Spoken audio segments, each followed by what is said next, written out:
This is an ABC News special.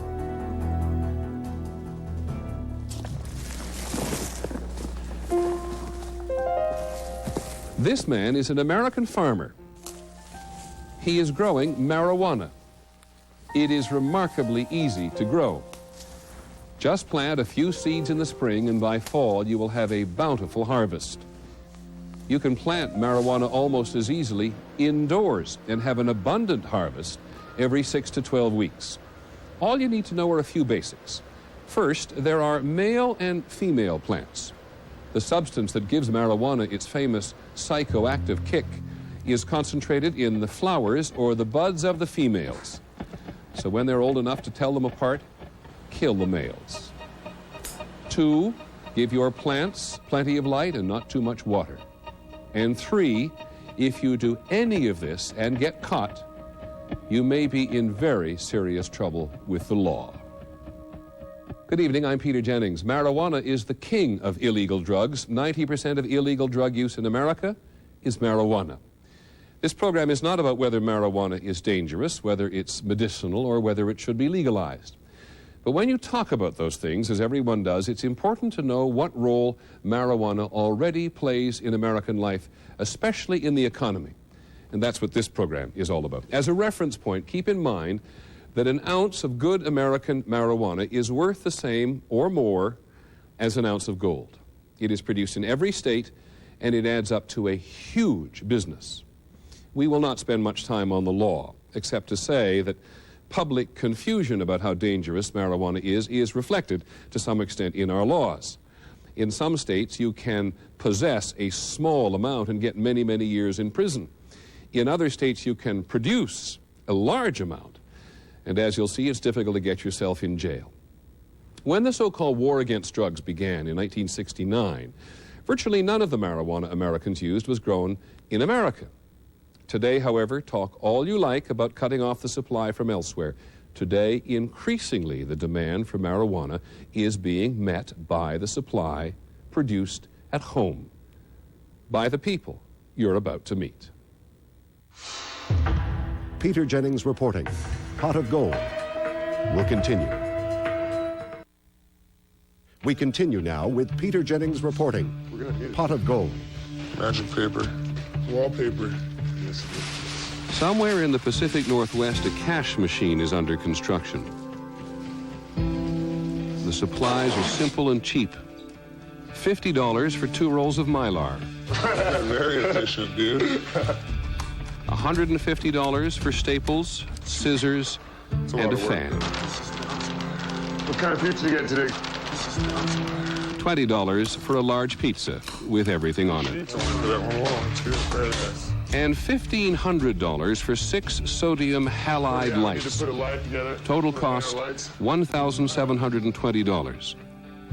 A meager investment if you consider that every month and a half this room will produce 6 pounds of high-grade homegrown marijuana, which can be sold for $26,400. At the end of the year, this room will produce at least $200,000 in tax-free income. I'm in it for the money. There's some good money that's out there, and it's, if I don't do it, someone else is going to do it, and that's how I feel about that. And this is just one grow room. Imagine the whole country. In the past, the government has estimated that it eradicates 10, maybe 20% of the marijuana produced in the United States. Using that as a guide, Americans are producing marijuana worth somewhere between $20 and $40 billion every year. We are talking about what may be the largest cash crop in America. We started in the Northwest because it is the regional capital of indoor marijuana growing. The president of the Washington State Narcotics Officers Association is Roger Lake. I supervise the drug task force, and I have 6 detectives. We could work indoor marijuana grows 8 hours a day, every day of the year. There's that much growth here? Yes. Do you know how much? Do you have some estimate of how many people are growing? I don't know. I just know that there are so many multiple conspirators in marijuana grows that we can't deal with them. Gonna hit this jump right here. By Roger Lake's definition, These are marijuana conspirators, a group of friends who play by day and grow by night. They're all in their early to mid-20s, some already with families. No one grows more than 99 plants because growers know that if they're caught with 100 or more, they face severe mandatory federal prison sentences. We set out to understand how and why these young entrepreneurs came together to grow marijuana. According to the law, they are joined in a criminal enterprise. On a show of hands, how many of you are in it for the money? I can't say I'm not, because it is part of it. The money's good. I don't like the contract. From the shadows, 6 out of 9 raised their hands. You can make as good of a living as you care to make. Yeah, there's getting by, and then there's huge. I plan on making around $35,000, $40,000 this month. This month? This month. $35,000 or $40,000 this month? About 9.5 pounds that'll be mine, yeah. And I am only... Do any of the rest of you make that kind of money? I don't make that kind of money. I make double that in a year. So you can make $70,000 a year? 100,000 minus costs. This enables you to be different? Absolutely. It allows you to step away. It allows you to step back and enjoy your life. And take. We'll call him Frank. He created the group. He grew up in Orange County, California, in an upper-middle-class family. I always say my dad was George Bush's brother. You know, he looked like George Bush. He acted like George Bush. He voted for George Bush. And my mom was Beaver Cleaver's mom. 8 years ago, Frank left home and moved north. He was homeless at first, and he began to sell other growers marijuana until he saw the advantages of growing it himself. I currently have an operation. I try and keep it under 100 plants. Every 3 weeks, I harvest approximately 2 pounds, ideally, and the wholesale price on 2 pounds would be about $8,000. So $8,000 every 3 weeks is close to $100,000 a year. How much time do you spend worrying about the law? The first time that I got busted, I hadn't even gone to my court date, and I'd already rented another house and had set up in there because it's the only when you're a busted grower, really your only option is to set up another operation in order to afford your legal fees and court fines and everything else. It's just the obvious thing to do. Eventually, Frank was busted a second time, and he was looking at 15 years in prison. But he had a good lawyer, and he ended up serving only 26 days in jail, which he put to very good use. Jail was a very interesting experience for me. It was in that meditative environment that I came up with the idea that I needed more people to help me grow the amount of pot that I wanted to grow. So I came up with the idea of creating a co-op and just encouraging people to grow themselves instead of having me try and supply everybody. When he got out of jail, Frank went looking for associates. Using his own marijuana stock, he offered free cuttings and his own expertise to several people he trusted. One person he involved we'll call Mary. My friend introduced me to Frank. He just came over to my house one night to meet me and look at my house and see if it was a decent house for that kind of operation. And he was, Frank was just really excited that a girl wanted to do it. And he was happy to help. He was so much help. Taught me everything I know, pretty much. Mary, like Frank, grew up in California. She first smoked marijuana with her mother when she was 15. In her house, marijuana was a family value. When we were kids, my parents would have dinner parties, and they had friends over. And after dinner, they'd all sit around the couch and they'd smoke like the cigarette that smelled funny. And they'd always call us in to entertain them. I remember I'd always make them laugh really hard, and I thought I was really funny and cool, but later on I figured out they were high. Mary wouldn't let us photograph her grow room. Instead, she provided us with this tape. Basically, the way I figure out how much you make is by how many lights you have. I have 5 lights in the bud room, so, you know, I'm expecting between 15 and 20 grand over the next month. And yes, I'm making too much money for what I do, but it's not wrong. It's not hurting anybody, you know. How many of you have parents who you know use marijuana? 90% of you. You, yes. Eric? When I was little, my dad was growing marijuana, and I didn't really know what marijuana was back then. I'd just seen the plants. Dad was downstairs in the garage or something. Eric's father grew marijuana to smoke. Eric and his wife Tracy began growing marijuana a year and a half ago for the money. This room, which he started building with his friend just 4 hours ago, will soon be filled with plants from some of Frank's cuttings. Eric and Tracy say that growing marijuana gives them time as well as money. Get up in the morning with my boy. I help my other boy get off to school. I might boat, snowboard.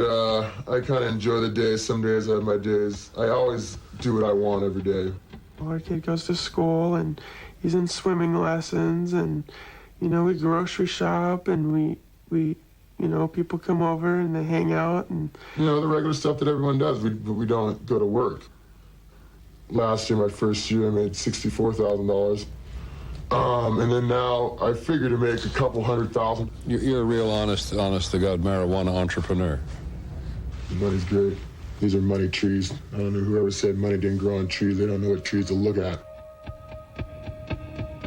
In just a few short years, Frank says he's taught 50 to 100 people how to grow, and he's helped them get started with cuttings from his own plants. Frank is very deliberate in subverting the marijuana laws, which he believes to be wrong.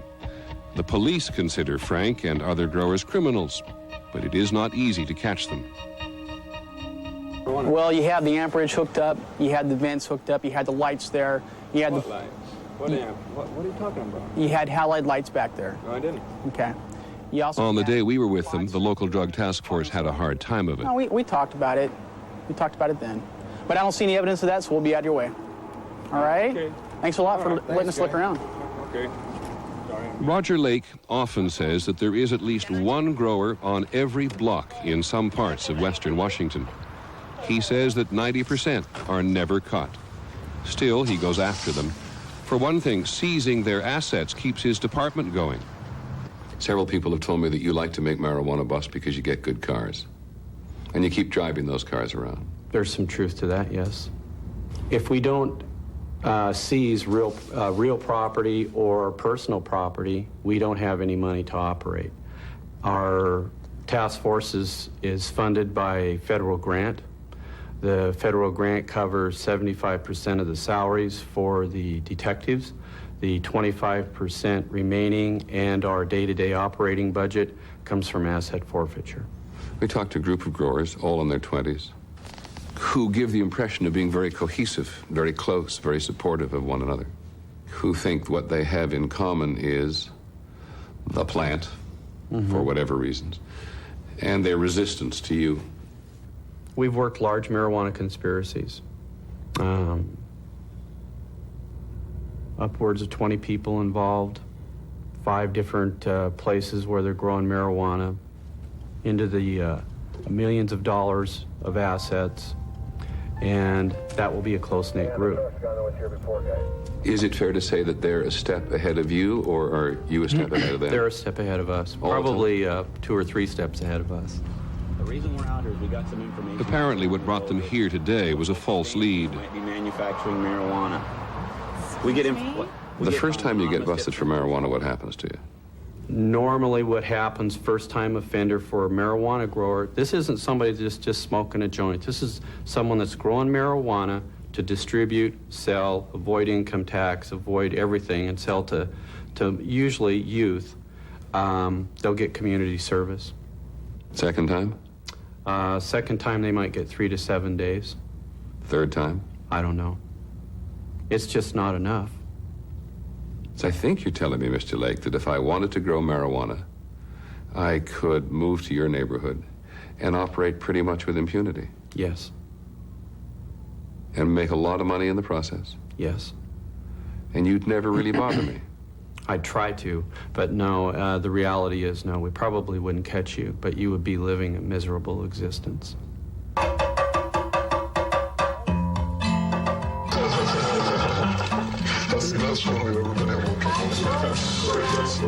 Frank says his life is anything but miserable. This is a trim party. Today, Frank has invited members of his group to help him harvest an $8,000 crop. It's just pretty simple. You just cut the plants down, trim the plants up, hang them up to dry, bag them up, sell it. I sell it to my good friends, they sell it to their good friends, they sell it to their good friends, and that's the end of it.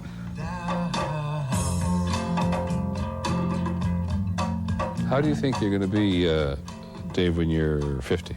I'm going to be growing pot with my kids, and who knows what's going to happen. Are any of you at all concerned about, embarrassed about, that you live outside the mainstream because you do indulge in something which is criminal? You know, I've gotten along with so many grandparents and people that just think I'm a great person, but the one word of me saying I grow marijuana, I'd be a criminal. I mean, here you're all growers. It enables you to all live lives in which you don't have to work at real jobs like millions of other Americans. I work a job. And I wonder if you ever think about life in any other way. Show me the harm. Show me the harm. What's the harm? It's illegal. Why am I a danger to society? That's the joke. And as long as the money's so good and the risk so small, growing marijuana will continue to attract more and more people, as we'll see in a moment. Peter Jennings reporting. Pot of Gold will continue.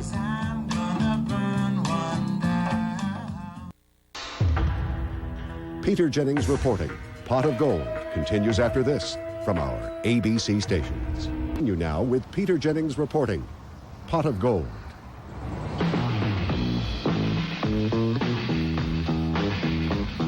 The truth about marijuana is that you never know who's growing it.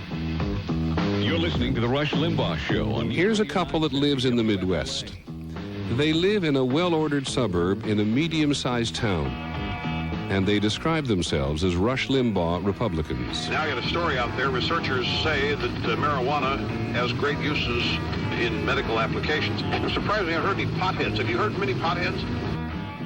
Bob and Wendy, as we'll call them, say they don't like potheads, and they are not marijuana smokers. But they do have a secret. They're growing marijuana in their basement. If your neighbors knew you were growing marijuana, would they be surprised? Absolutely. They'd be shocked. On the other hand, how do you know they're not? We don't.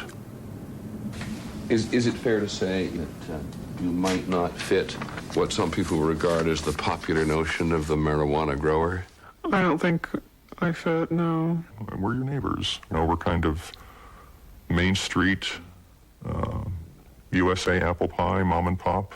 We're mowing our lawn, loan you our rake or shovel. We pay taxes, we go to church, we have jobs, we like nice things. We're not hippies. See how the roots hit the bottom and they're starting to grow up the side to the top? And that's way, way overdue. Bob and Wendy are growing marijuana for the money. But after 2 years, they have yet to cover their expenses. So now they're trying to improve their crop. Hello. The object of this tape is to demonstrate in easy-to-follow video form. Marijuana is becoming more and more important to Bob because he thinks his regular job is in jeopardy. The company I work for is looking at a major downsizing.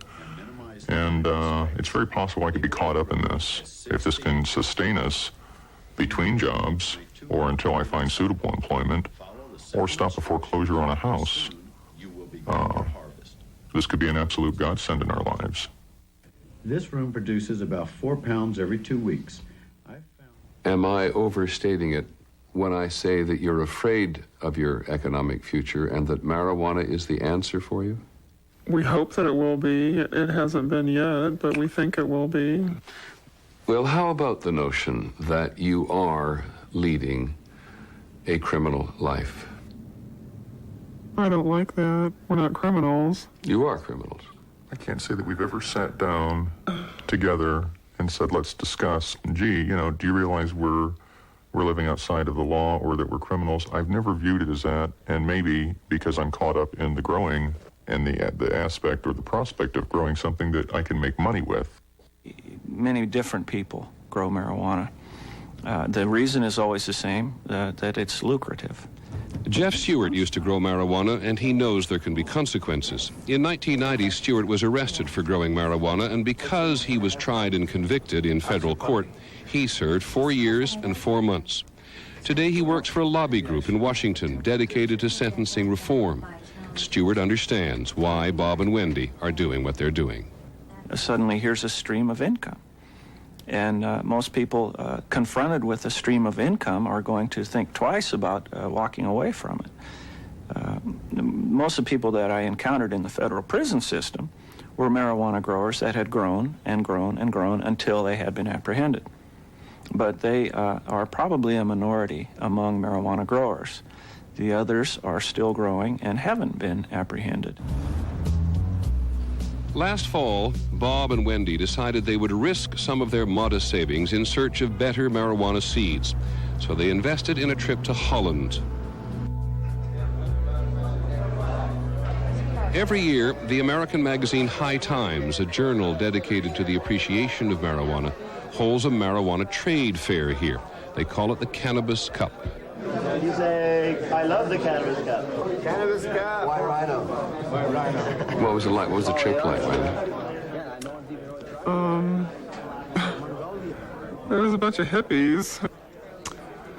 I'd never been around that many people like that before. We just kind of stayed to ourselves and looked around, and I think we stuck out there. Yeah, yeah, we were kind of from another planet, I think. In fact, Bob and Wendy didn't stand out that much at all. There were many others here like them from all over the world, interested in learning more about marijuana. Let me ask you this, my friend. What are you selling here? What's your deal? They come to the Netherlands because authorities here tolerate marijuana, and it's a $4 billion a year industry. We talked to a Dutch seed seller, Daniel Cohn, who told us the seed business is booming. It's better than selling diamonds. It's better than selling cocaine. It's better than selling whatever. The profit margin is so nice. You can make it yourself. Just because you have it and you're the only place to get it, they come to get it.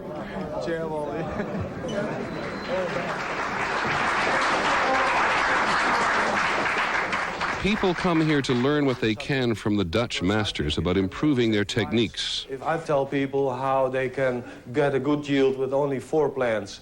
This man, who goes by the name Bernard, is respected as one of Amsterdam's best. He is one of the people responsible for making Amsterdam the marijuana mecca it is today. Bernard has his own marijuana business, and it's impressive. It's a combination seed store, a marijuana school, this is one of the classes, a marijuana nursery, and a coffee house where you can sample different varieties of marijuana from Bernard's battery-powered pipe. If you like what you inhale, the seeds are for sale out front. 4 packs of haze. 4 packs of haze. Most of the visitors here were Americans, and for them these are especially high times. Only a few weeks earlier, voters in 2 states, California and Arizona, passed propositions legalizing the use of marijuana by anyone with a doctor's recommendation. Californian Dennis Perone, the man in the light shirt there with the tie, is one of the people responsible for leading the campaign. We found Perone here in Amsterdam, explaining to Bernard his strategy for the legalization of marijuana. Essentially, you're only going to get these people to agree about marijuana as medicine. Yeah. But if you think about marijuana, how do we use it and why we use it, it is a medicinal reason. And so for that reason, I believe that all marijuana use is medical.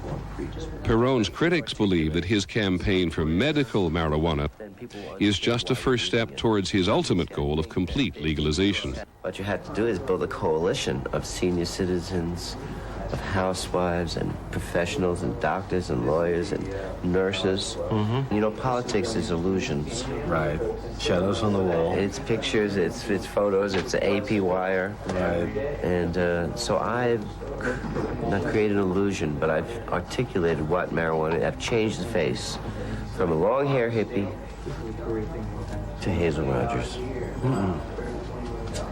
Hazel Rogers is a 77-year-old Californian who uses marijuana to treat her glaucoma. Her picture has appeared in numerous magazines and newspapers as a symbol of marijuana's newfound medicinal value. And it's kind of like a fantasy story that I could do something in the middle of the war on drugs like that. And do it for 3.5 years. And get away with it. While Perone explained how he was changing the way Americans think about marijuana, Bob and Wendy from the Midwest walked in the front door shopping for seeds. So this is close to Big Bud? Yeah. Now, somebody here last night said everything that grows outdoor will grow fine indoor too, and I understand it's just the opposite. It's outdoor varieties have to be outdoor. You met Wernard? Very briefly, yes. Are you Wernard? Yeah. Well, very nice to meet you. I read your articles and very good. Came 4,000 miles to learn everything I could. So. Oh yeah. I wanted to get as much growing information from him as I could, and he was very quick to insist we indulge or sample some of his finest.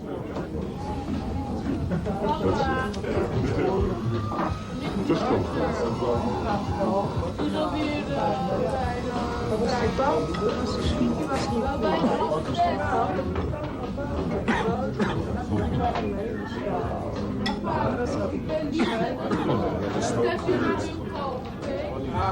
Burn my eyes. Don't worry.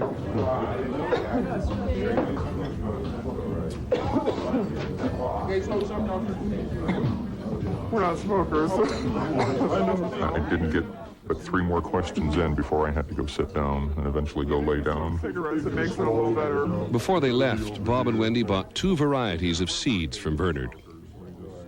As it turns out, if Bob and Wendy had known, they didn't have to come all this way.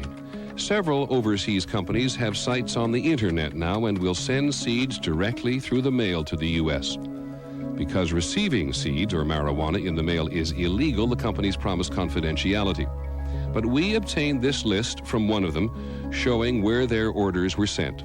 In a 4-month period in 1995, 5,198 seeds were sent to 201 American towns and cities in 40 states. Meanwhile, Bob and Wendy were smuggling the old-fashioned way. During their week-long stay in Amsterdam, they bought 60 seeds for $235. We're scared? Very.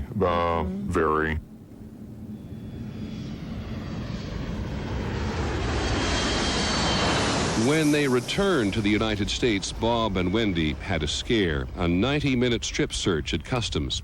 They were badly shaken, but customs officers failed to find their seeds. Jeff Stewart remembers it's not a life he would like to live again. There's a lot of paranoia, a lot of stress, a lot of pressure. People are lured into it because they think it's quick and it's easy money, and it may be. But a lot comes with that.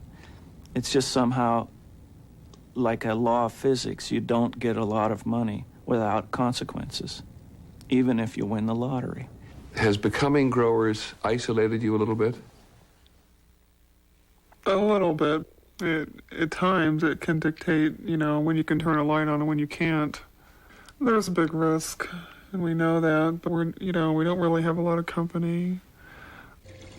And they spend a lot of time in their basement caring for their new plants. Their crop was smaller than they had hoped. Many of the seeds from Wernard had failed to sprout. Still, Bob and Wendy were plunging ahead, and they were still hopeful.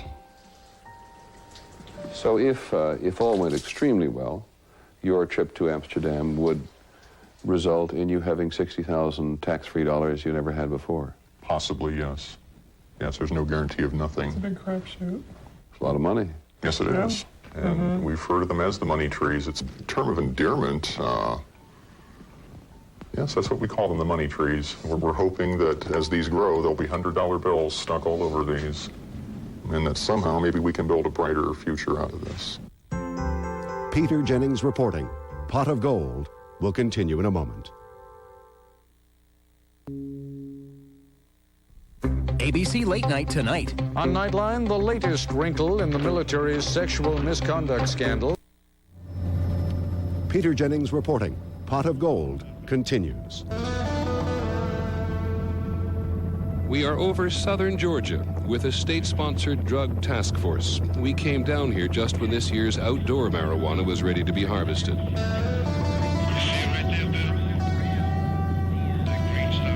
It didn't surprise us when the pilot spotted something and started to circle back. But when we landed, what surprised us was how marijuana is changing rural farm communities. When planted outdoors, marijuana can grow 10 or 12 feet high. The plants here were near maturity. They were tied down to the ground to prevent them from being too easily seen. 151. There were several hundred plants here, and this seemed like it was a big day for the local police. Yeah, you're too squat down there. That's the county sheriff, Bucky Hayes, on the left, and the local town's police chief, Jimmy Carter, posing with a marijuana plant for a souvenir photograph. Hang on, let me get a couple more. It looked to us like a very strong case. A working irrigation line ran from the marijuana to a farmhouse spigot. Somebody we thought was clearly in trouble. But there was something about the arrest.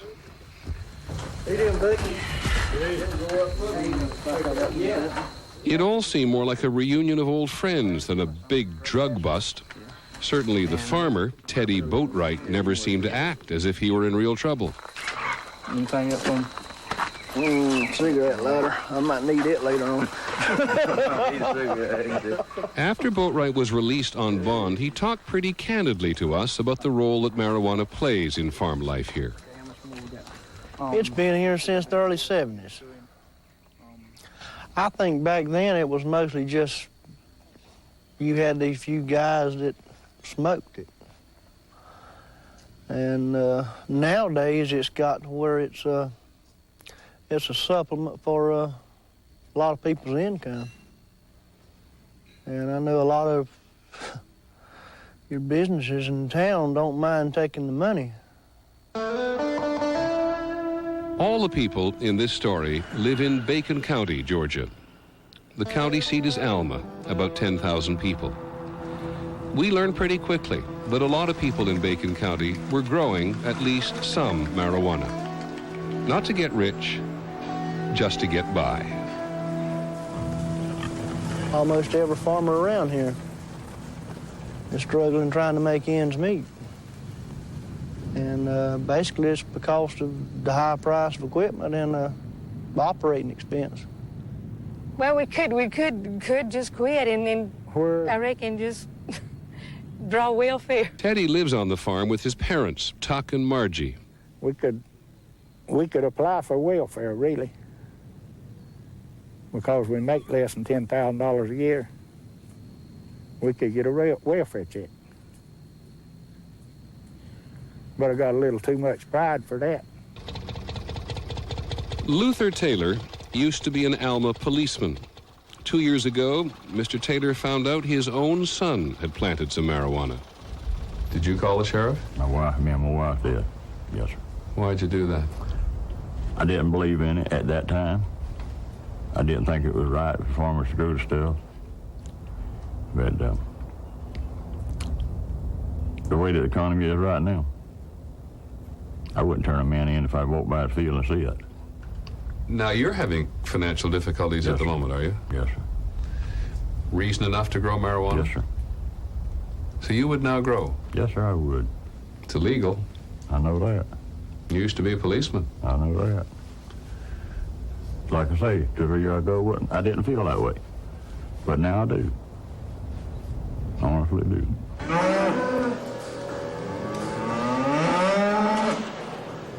A few years ago, Gordon Taylor was in a tight spot, and so he grew some marijuana. He pointed out to us that marijuana was the most profitable crop he could plant. Tell me the value of marijuana as a crop. As a crop. Dollar and cents per plant. You could generate 1 pound of marijuana off of a plant.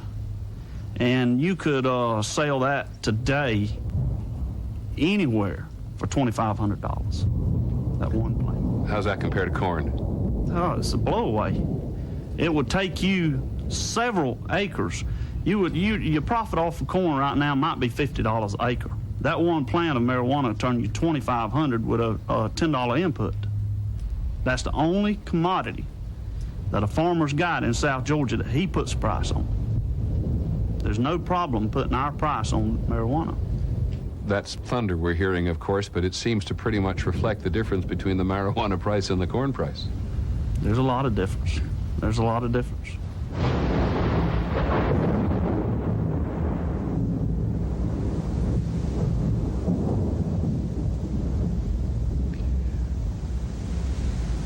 But Gordon, there's one big difference between corn and marijuana.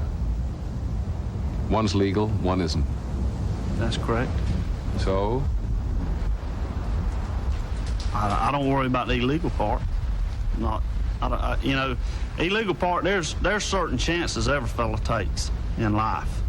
And you just got to decide what chances you'll take.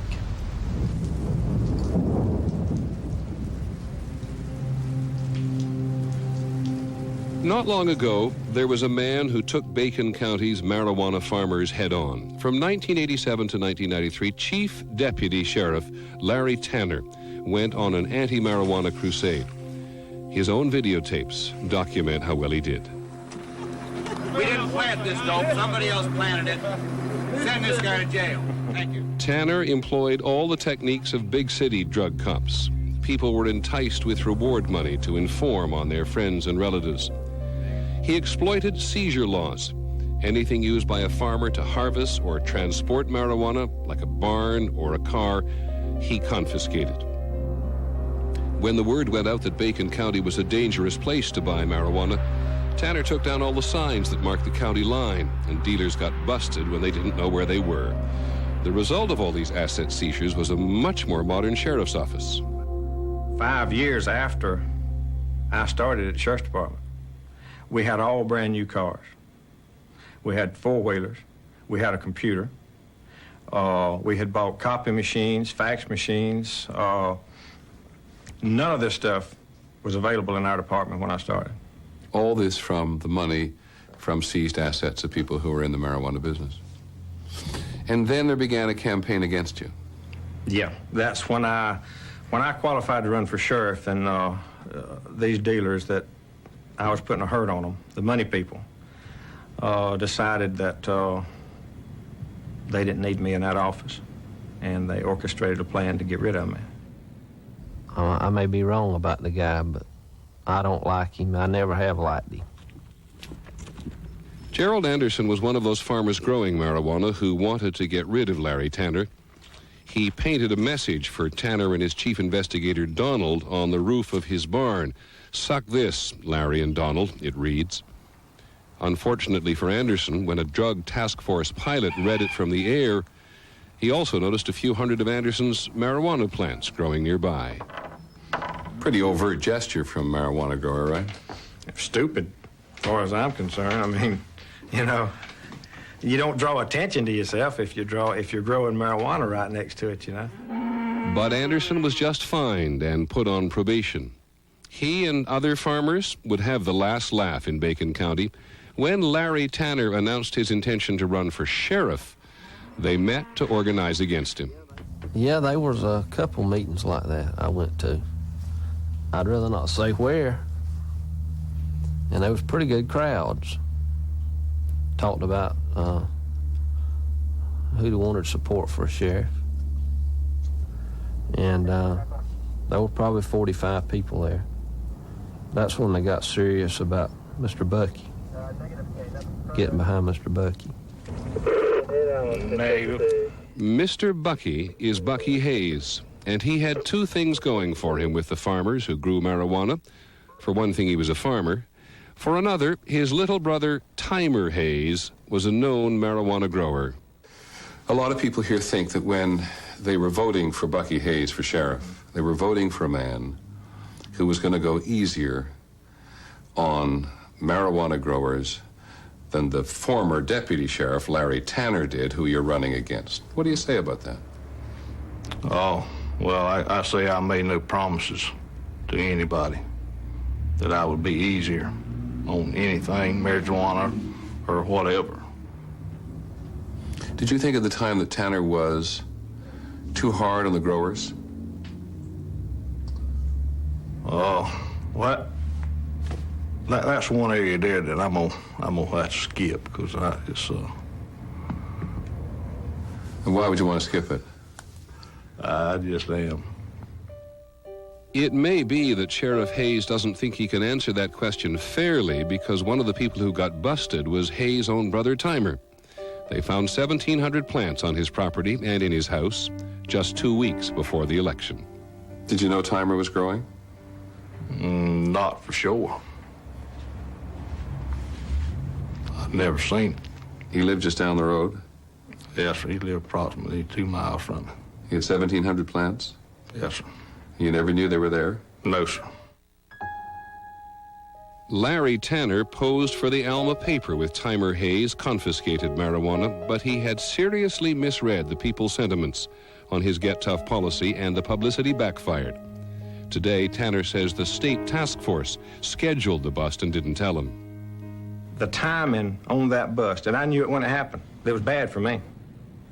It would look like that it was timed just before the election to help me. People don't like that. In the summer of 1992, the people of Bacon County overwhelmingly elected Bucky Hayes. Today, Larry Tanner sells used mobile homes. This is a powerful message. Oh, yeah. In Bacon County, that 40 or 50, 45 growers can sit together and say that the deputy sheriff's too tough, and therefore we don't want him as sheriff. Right. Is that a fair summation? Mm-hmm. There was a district attorney, it's a good friend of mine, I always feel like he was, told me one time that you can only police people to the point that they want to be policed. After you were defeated, was Bacon County an easier place for marijuana growers to do business? Oh, yeah, definitely. They knew that nobody would be as aggressive as I was. Why was Larry Tanner able to find so many more growers than you've been able to?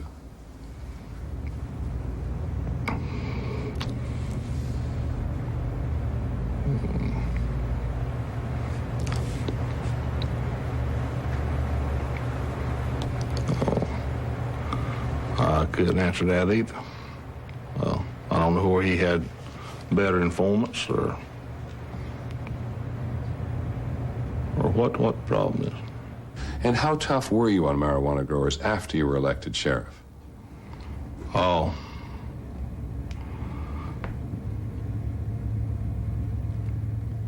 Or shall I tell you? Tell me. Well, for a year and a half, from January 93, when you came into office, until July 9. I showed the sheriff the statistics given to us by the state's drug task force. In each of the 2 years prior to Hayes taking office, there had been more than $1 million worth of marijuana seized in Bacon County. I then showed the sheriff the statistics for his first year in office, 1993. And here's Bacon County in the year after you're elected sheriff. Zero.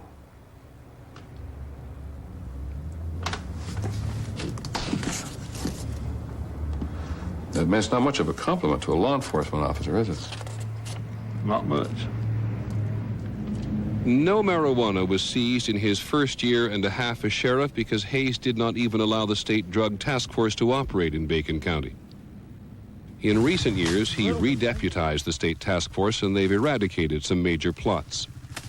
But as long as marijuana money is important to the local economy, as long as it buys farm equipment and pays off bank loans, there is no pressure on Bucky Hayes to be a hero. One more thing. Teddy Boatwright, whose plants were found last October, has yet to stand trial. If he is ever tried, it will be in front of a local jury, a jury of his peers. Can you get convicted in front of a jury around here? Yeah, but it's getting harder. Harder and harder to be convicted. Are juries friendly? Yeah. Because they're your neighbors? Yeah. Because they're growing too? Yeah. A lot of them is. Because they need family is. Some of the family. They ain't a whole lot of families that connection somewhere or another down the road in the kinfolks line. But what is connected with it, one way or the other. If the government wanted to eradicate all marijuana growing in Bacon County, could they? No. Never. The good thing is when they took $5 or $6 million worth out of Bacon County, that made the boys over in Pierce County sure enough proud. Supply and demand. Theirs just went up.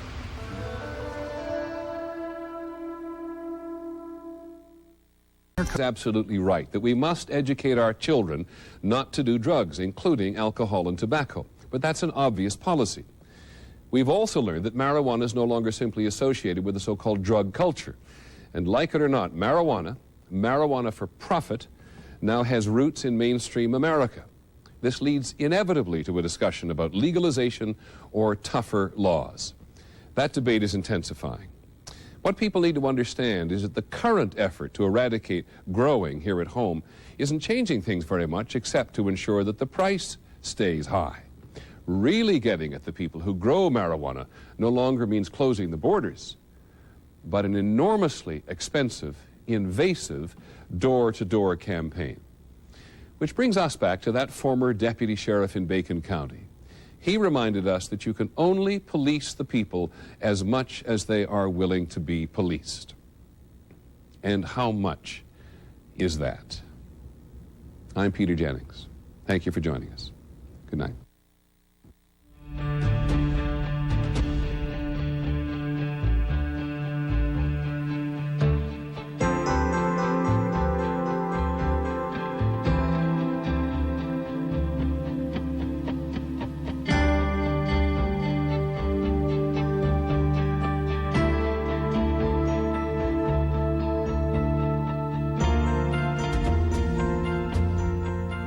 To order a video cassette or transcript of Peter Jennings reporting, call 1-800-913-3434. This has been a special presentation of ABC News. More Americans get their news from ABC News.